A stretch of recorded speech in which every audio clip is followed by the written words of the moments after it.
नमस्कार मित्रांनो, मी आलो कोकणातल्या माझ्या गावी आणि कोकण म्हटलं तर कोकणामध्ये आंबा, फणस आणि काजू हे तर आलंच.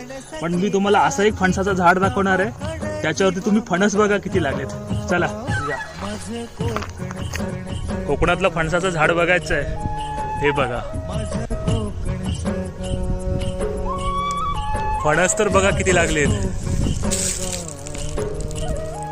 ही त्याच्या खालच्या साईडची बाजू आहे. हे बघा, हे तिकडे पण लागले आहेत. फूल लागले, फूल भरलाय पूर्ण. हे बघा,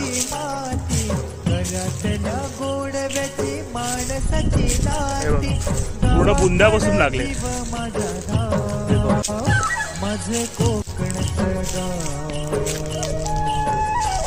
एक नंबर झाड आहे, बरका फणसाचं झाड आहे आणि पूर्ण भरलाय.